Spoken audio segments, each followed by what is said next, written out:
Tengan muy buenas tardes, respetables hermanos y hermanas.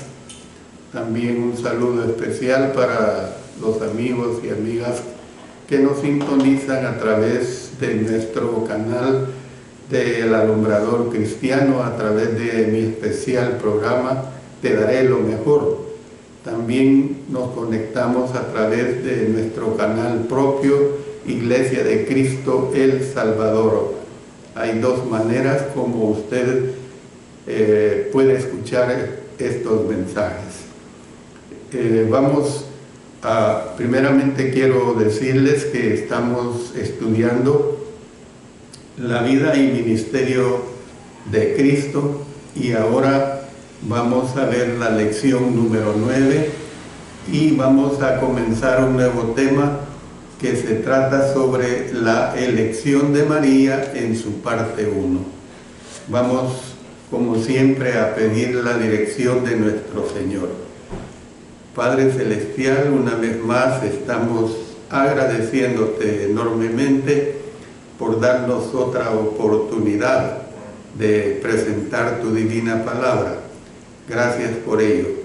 Ayúdame a que el Espíritu Santo me dirija, que tú seas muy edificado y que también nosotros siempre saquemos el mejor provecho de cada uno de estos mensajes que se presentan. Que la honra y la gloria sea siempre para ti. En el nombre de nuestro Señor Jesucristo. Amén. Amén. Bueno, como he dicho, pues vamos a ver la parte 1 de la elección de María. En la lección anterior di una ligera introducción acerca de María.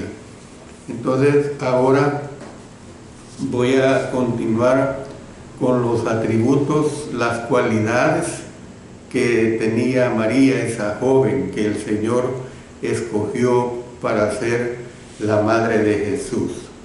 Nuevamente yo les repito que vamos a ver la función de María desde el punto de vista bíblico, desde el punto de vista como las Sagradas Escrituras nos la presentan, no a través de esa enseñanza tergiversada de que María tiene poderes especiales, de que María es la mediadora entre Dios y los hombres. Ella no tiene nunca esa función.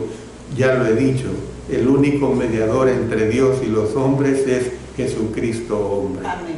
Esa es la realidad que se nos presenta. Ahora, ya he dicho que qué privilegio tuvo María de que Dios la escogió por obra y gracia del Espíritu Santo y por engendro del Espíritu Santo ser la madre de su Hijo.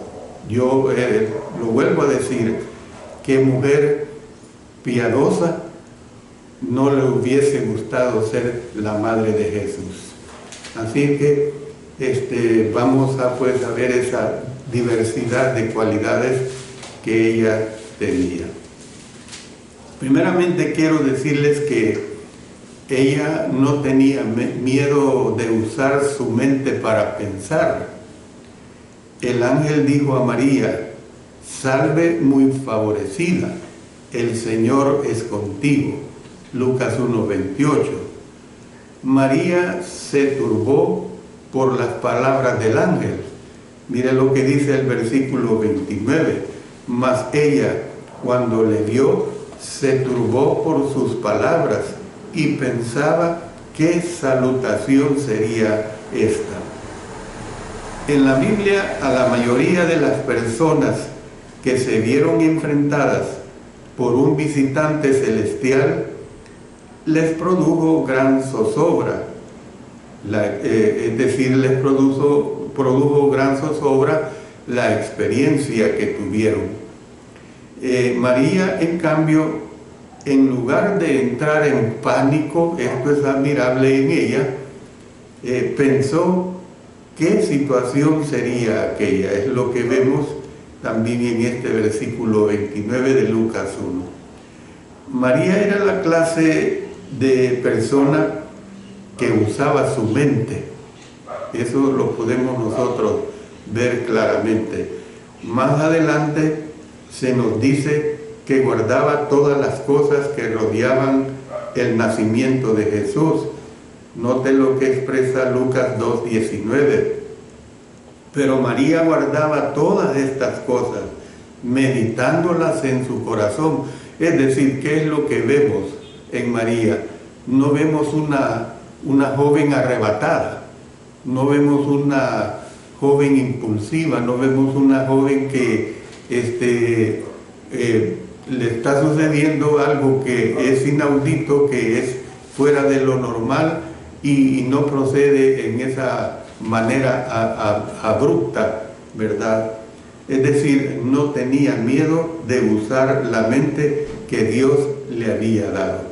Esta es la primera de las cualidades que vemos en ella. También vemos que ella era una mujer piadosa. El ángel le dijo, versículo 30 de Lucas 1, María, no temas porque has hallado gracia delante de Dios. Nadie halla gracia delante de Dios sin ser en el fondo una buena persona. ¿Ve? Usted tiene que entender eso. Una persona que no es una buena persona no puede hallar gracia delante de Dios. Entonces podemos imaginar que María era sincera y religiosa, que tenía altos valores morales y que era una persona de integridad. Esto es bien importante. Yo creo que nosotros que analizamos la palabra de Dios, no nos hubiera parecido en ningún momento que María fuera una mujer que dejaba mucho que desear. No podemos ver realmente esto en esta joven mujer. Además, creía en Dios y en el poder de Él. Ella continuó, es decir, el ángel continuó diciendo, vemos los versos 31 al 33, y ahora concebirás en tu vientre y darás a luz un hijo y llamarás su nombre Jesús.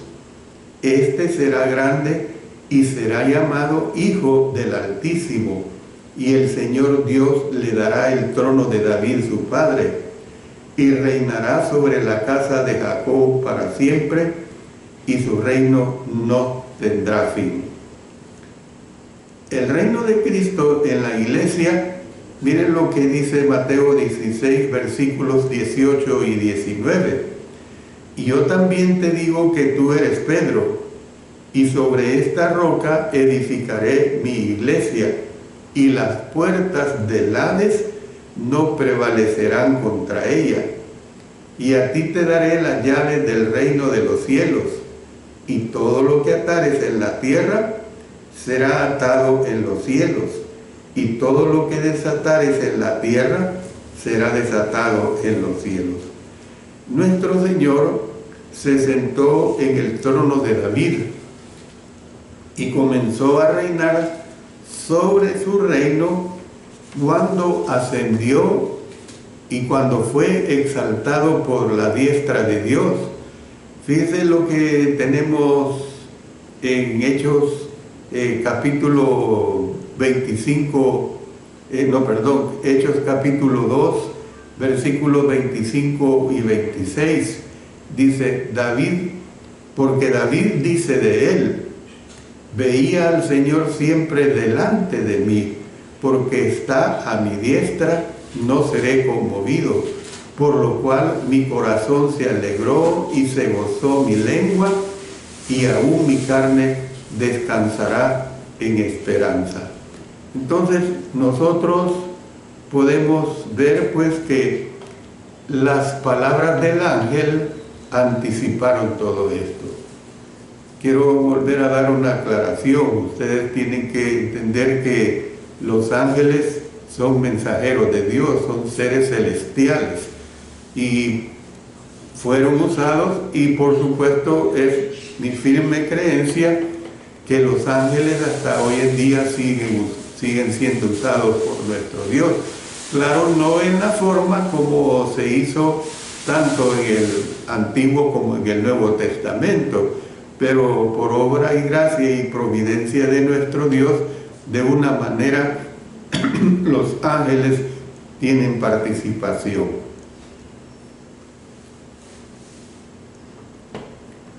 No obstante, pues, la preocupación de la joven María no tenía que ver con lo que pasaría en unos 30 y tantos años en el futuro.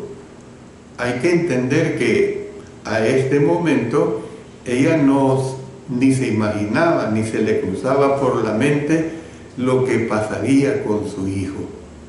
Hay que verla desde el punto de vista de madre del niño Jesús. En esta etapa estamos clasificando y viendo la función de María. Las palabras que resonaban en sus oídos eran estas, versículo 34. Concebirás en tu vientre y darás a luz un hijo, le dijo el ángel. ¿Cómo será esto? Pues no conozco varón. Claro, a ella le extrañó tal situación.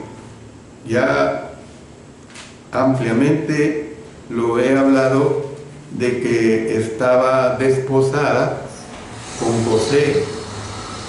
El estar desposada para una mujer en esos tiempos era estar apartada, es como quien dice el compromiso hecho.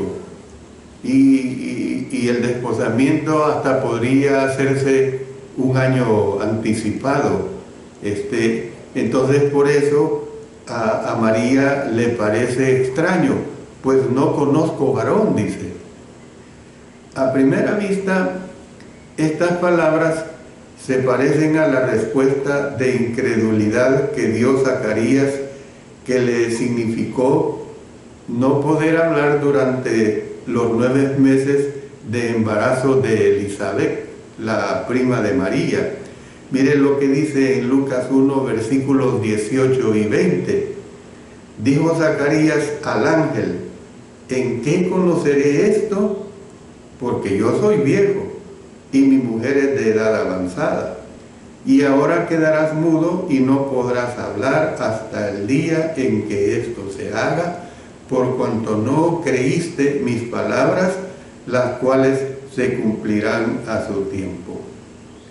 Sin embargo, podemos ver que la pregunta de María no reflejaba duda acerca de si ocurriría, sino el deseo de saber cómo ocurriría. Eso es diferente. ¿Ve?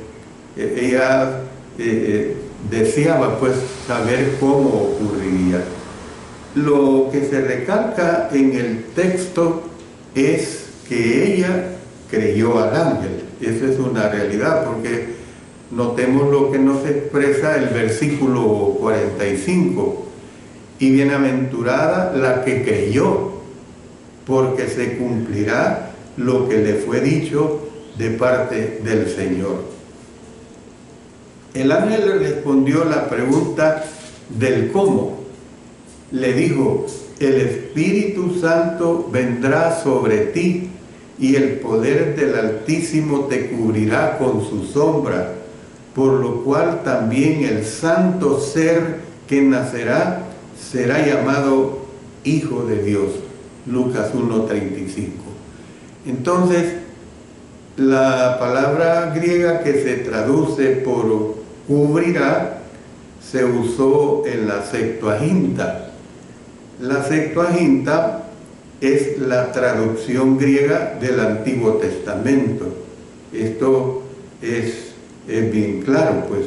Entonces, la palabra griega, pues, que se traduce por cubrirá, se usó en la Septuaginta para referirse a la presencia de Dios llenando el tabernáculo. Vamos a el libro de Éxodo en el capítulo 40, versículo 35, donde nos dice: y no podía Moisés entrar en el tabernáculo de reunión porque la nube estaba sobre él y la gloria de Jehová lo llenaba.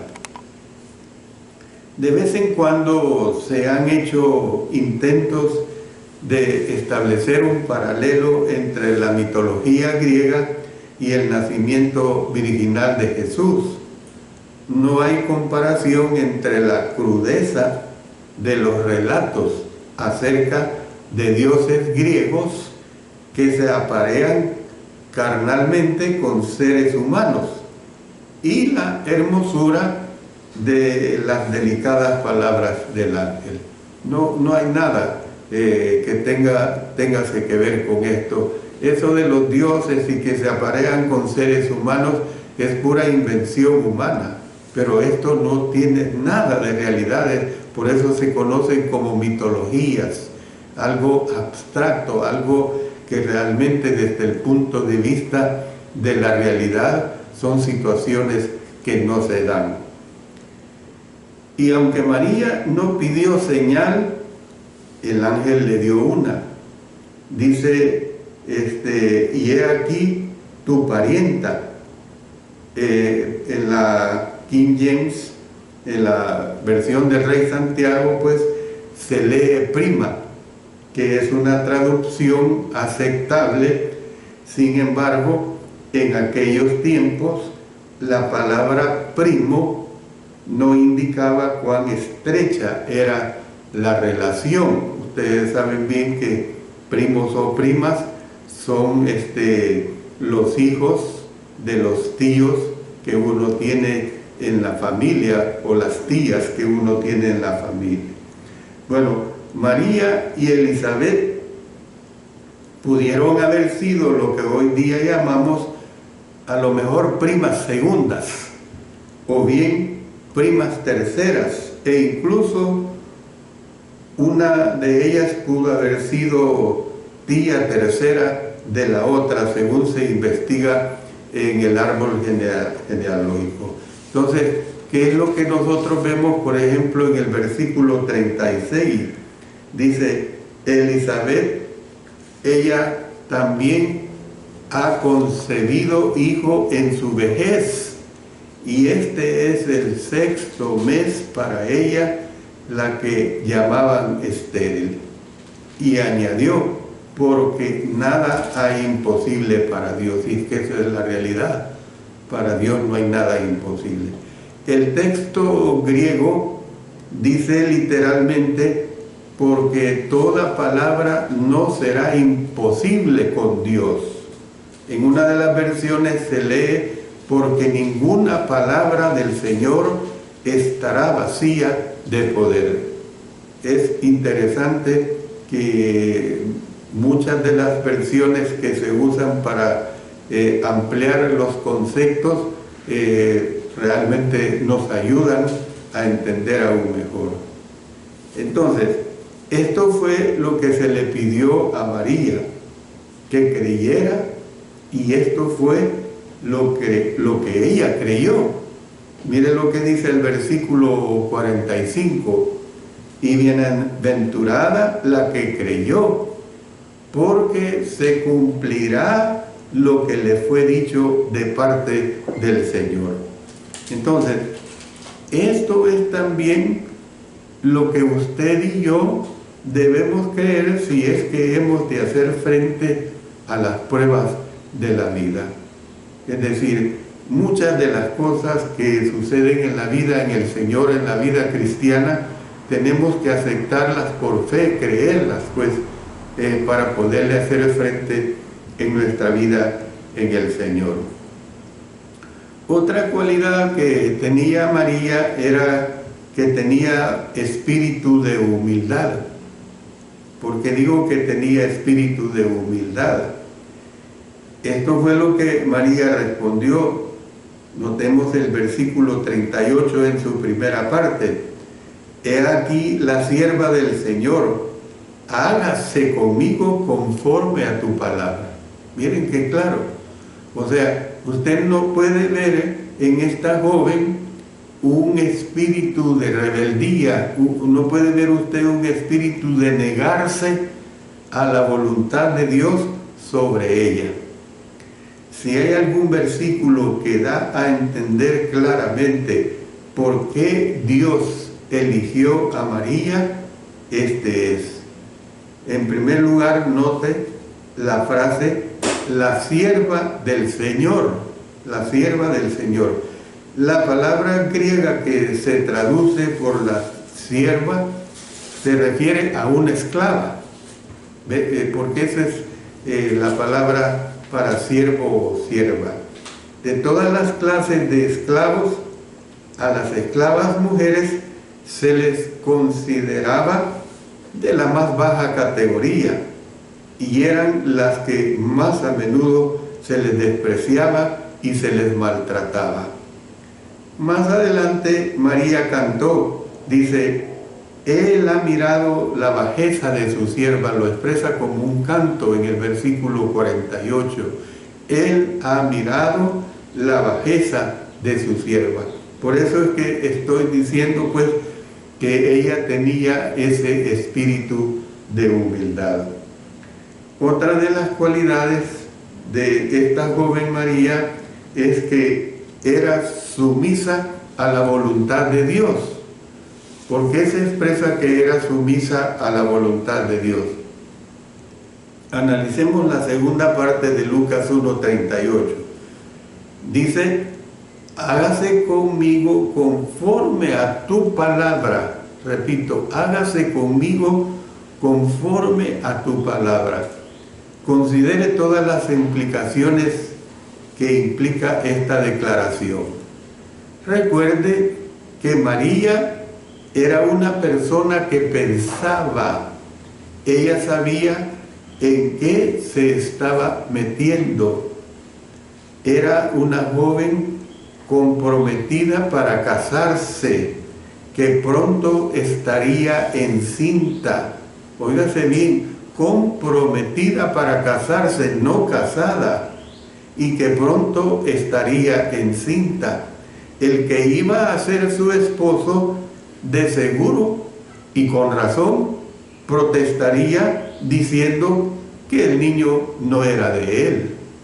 Esto es lo menos que se podía esperar. Para nosotros es difícil a lo mejor entender cuán precaria era su situación en un pequeño pueblo como Nazaret. Yo creo que nuestra nación, por ser un territorio demasiado pequeño, podemos entender bien esta situación que aquí se presenta.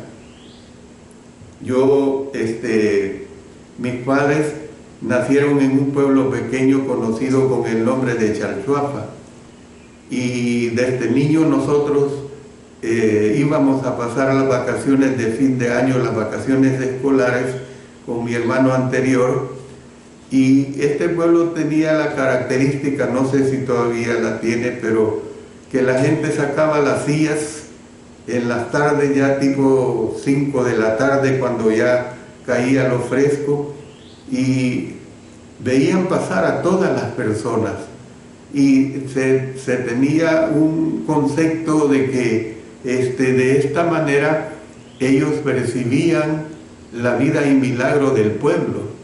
Entonces, esta es la situación que nosotros podemos ver en relación a María. ¿Por qué? Porque por eso estoy diciendo que para nosotros es difícil entender cuán precaria era su situación en un pequeño pueblo como Nazaret. Imagínese las miradas, imagínese usted los gestos, las murmuraciones, el chisme y los comentarios crueles. De repente, pues, ver a aquella desposada, a aquella apartada donde no se había celebrado una boda. Y recuerde, le digo esto, que las bodas, según ese costumbrismo, se celebraban durante una semana, había fiesta durante una semana. Dice, entonces nosotros vemos que hay quienes creen que el mensaje implícito de Juan 8:41, donde nos dice, nosotros no somos nacidos de fornicación, pero tú sí lo fuiste. Entonces, ella podía incluso perder la vida, pues la ley decía que una mujer comprometida que cometía fornicación había de ser apedreada hasta morir. Dice en Deuteronomio 22, versículos 23 y 24, si hubiere una muchacha virgen desposada con alguno, y alguno la hallare en la ciudad, y se acostare con ella, entonces los sacaréis a ambos a la puerta de la ciudad, y los apedrearéis, y morirán. La joven porque no dio voces en la ciudad, y el hombre porque humilló a la mujer de su prójimo. Así quitarás el mal de en medio de ti. Había una salvedad para una mujer, para una joven, lo que fuera la edad de la mujer. Había una salvedad que si ella iba a ser violada por determinado hombre, si ella quería mantener su integridad, tenía que dar de gritos, como quien dice, pedir auxilio. Y eso le salvaba a ella porque ella no quería caer en esa situación de violación. Entonces, pero si la mujer no daba de gritos, daba como a entender que en cierto modo estaba de acuerdo con lo que le estaba pasando. Y por eso el castigo era para ambos de duro. ¿Y cuál era el castigo? La muerte. La muerte. Entonces, también veamos Levítico capítulo 20, versículo 10. Si un hombre cometiere adulterio con la mujer de su prójimo, el adúltero y la adúltera indefectiblemente serán muertos. Mire, no había de que van a ir a la cárcel, no había de que les caen 5 años de prisión, 10 años de prisión o 30 años que fueran. No había eso. Indefectiblemente serán muertos. Ezequiel 16:38 dice, y yo te juzgaré por las leyes de las adúlteras y de las que derraman sangre, y traeré sobre ti sangre de ira y de celos. Juan 8:5, y en la ley nos mandó Moisés apedrear a tales mujeres. Tú, pues, ¿qué dices? ¿Ve? Entonces, de todos los pecados que debían castigarse con pena de muerte, fíjense bien, castigarse con pena de muerte. En el Antiguo Testamento, el de la fornicación era el que más difícilmente podía negar una mujer cuando por el acto ella quedaba encinta. Habría sido muy fácil encontrar 2 o 3 personas que testificaran contra ella.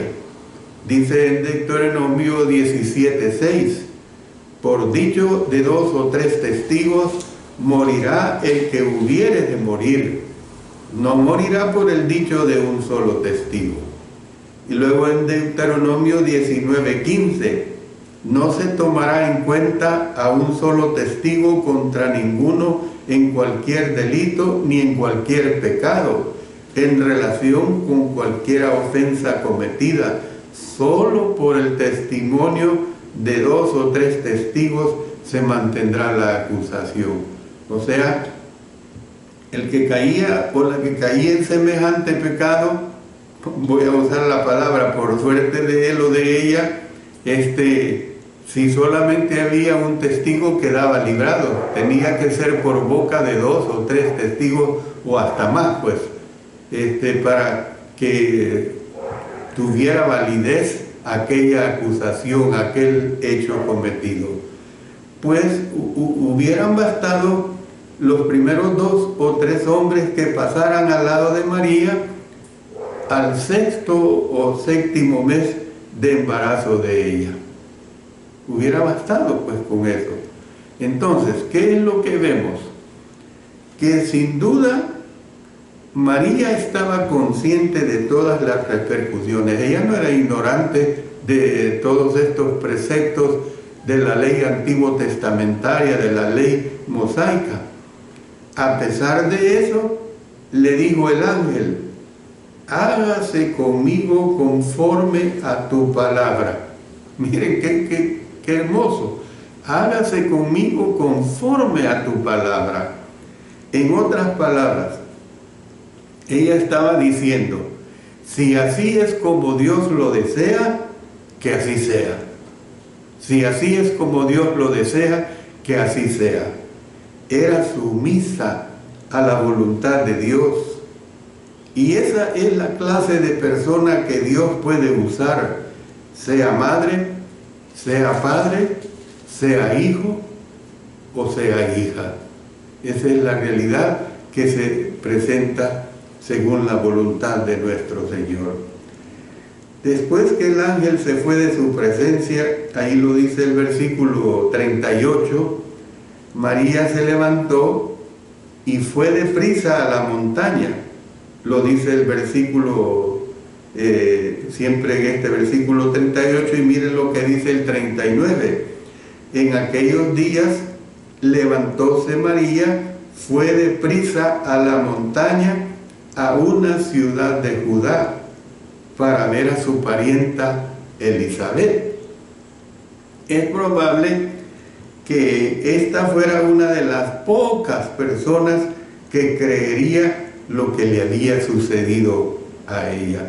O sea, lo que vemos en esta joven María, el alto grado de convicción: yo voy a ir donde Elizabeth, porque ella me va a creer todo lo que el ángel me ha revelado y todo lo que está sucediendo en mí en relación a mi estado de estar encinta. Cuando Elizabeth vio a María, mire lo que dice: fue llena del Espíritu Santo, dice el versículo 41. Y aconteció que cuando oyó Elizabeth la salutación de María, la criatura saltó en su vientre, y Elizabeth fue llena del Espíritu Santo. Y exclamó a gran voz, dice el verso 42, bendita tú entre las mujeres. Miren, bendita tú entre las mujeres, o sea, bienaventurada, pues. Y bendito el fruto de tu vientre. No hay rechazo. ¿Por qué se me concede esto a mí, que la madre de mi Señor venga a mí? Versículos 42 y 43. Y exclamó a gran voz y dijo: bendita tú entre las mujeres y bendito el fruto de tu vientre. ¿Por qué se me concede esto a mí, que la madre de mi Señor venga a mí? O sea, aún eso fue tomado como un privilegio, el que María buscara a Elizabeth y que a ella se le participara de su embarazo, y que ese embarazo era nada menos que el Hijo de nuestro Padre Celestial. Otra de las cualidades que tenía María era de que conocía las Escrituras. María respondió con un magnífico cántico de alabanza que comienza en el versículo 46 y sigue hasta el 55. Dice así: entonces María dijo: engrandece mi alma al Señor, y mi espíritu se regocija en Dios mi Salvador, porque ha mirado la bajeza de tu sierva. Miren cómo se cataloga ella: ha mirado la bajeza de su sierva. Pues he aquí, desde ahora me dirán, bienaventurada todas las generaciones, porque me ha hecho grandes cosas el poderoso. Santo es su nombre, y su misericordia es de generación en generación a los que le temen. Hizo proezas con su brazo, esparció a los soberbios en el pensamiento de sus corazones, quitó de los tronos a los poderosos y exaltó a los humildes. A los hambrientos colmó de bienes y a los ricos envió vacíos. Socorrió a Israel su siervo, acordándose de la misericordia de la cual habló a nuestros padres, para con Abraham y su descendencia para siempre. Se ha escrito este breve y jubiloso poema. Se ha dicho pues que es una de las joyas literarias del Nuevo Testamento, y así es.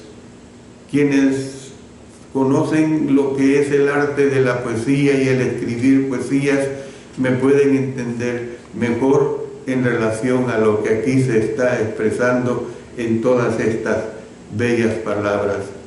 Estos 10 versículos, tenemos la mayoría de las palabras, o en estos 10 versículos, pues tenemos la mayoría de las palabras de la Madre de Jesús que se han puesto por escrito. Las palabras de María, pues, nos recuerdan el cántico de Ana que se recoge en 1 Samuel capítulo 2 versículos 1 al 10. El cántico de María incluye 3 temas principales. 1, lo que Dios había hecho por ella, o sea, lo que ya hemos visto. 2, lo que Dios había hecho por todos los hombres. Había ayudado a los desvalidos, a los humildes y a los hambrientos. Y 3, lo que Dios había hecho por Israel. Lo último era prueba de que Dios siempre cumple su palabra. Entonces, al considerar lo que dijo María, nos impresiona el conocimiento que tenía ella de las Escrituras. Realmente es sorprendente el conocimiento que ella tenía de las Escrituras. No se necesita una avanzada edad, una edad de 40 años o más para conocer las Escrituras. La edad de la juventud es la edad propicia para poder conocer las Escrituras, y aquí vemos en María un notable ejemplo. No es que se diga, descontando la posibilidad de que María hubiese sido llena del Espíritu Santo como lo fue Elizabeth, cuando nos dice, y repito lo que ya hemos leído en el versículo 41, y aconteció que cuando oyó Elizabeth la salutación de María, la criatura saltó en su vientre y Elizabeth fue llena del Espíritu Santo. Y también, como más adelante lo fue Zacarías, noten el versículo 67, y Zacarías su padre fue lleno del Espíritu Santo y profetizó diciendo. No obstante, pues, las palabras de María indican un conocimiento personal de la palabra. Voy a terminar mi mensaje de esta ocasión diciendo lo siguiente. Son 12 pasajes antiguos testamentarios los que se reflejan en sus palabras de alabanza. Este hecho se consideraba totalmente extraordinario en una época cuando solo a los jóvenes varones se les permitía asistir a las escuelas de las sinagogas. Ya lo hemos visto en una de las clases que les presenté acerca de este estudio que estoy dando. Ya lo hemos visto cómo es que los niños varones tenían esa ventaja de asistir a las sinagogas. Entonces, pero aquí vemos una excepción, María, una mujer que tenía conocimiento de las Sagradas Escrituras. Debemos apresurar pues el ritmo que llevamos por la vida de María. Lucas en el capítulo 2 cuenta la historia del nacimiento de Jesús y de la venida de los pastores. El versículo 19 de Lucas 1 dice que María guardaba todas estas cosas, meditándolas en su corazón. Es extraordinaria esa virtud que tuvo María de ser una mujer completamente muy prudente. Que Dios bendiga a cada uno de ustedes, mis hermanos, mis hermanas, también los amigos que se han conectado, y que nosotros estemos siempre dispuestos a escuchar palabra de Dios, a escuchar la sana doctrina, la doctrina que nos habla especialmente en el Nuevo Testamento, y que respetemos esa sana doctrina. Usted ha visto que lo que he presentado, o ha oído que diga, lo que he presentado acerca de esta joven María es totalmente aunado a la palabra de Dios. Nada que no sea de la palabra de Dios he dicho ni lo diré. De tal manera, pues, como lo dije al principio de este mensaje, vamos a seguir viendo otra lección más acerca de la joven María para entender su papel que desarrolló al ser la madre del Hijo de Dios. Oremos. Padre Celestial, una vez más te damos nuestros agradecimientos porque tú nos permites difundir tu divina palabra. Permite, Señor, que siempre sea hecho de acuerdo a tu santa voluntad. Permite, Señor, que la honra y la gloria sea para ti y que haya mucha edificación, empezando con tu servidor y cada uno de los oyentes. Permite, pues, que siempre se haga tu santa voluntad. En el poderoso nombre de nuestro Señor Jesucristo. También estamos orando por la hermana Gladys Monge, que da gracias por bendiciones recibidas, porque su esposo se está recuperando de su cirugía. Él tuvo una caída el día de ayer y sufrió varias fracturas.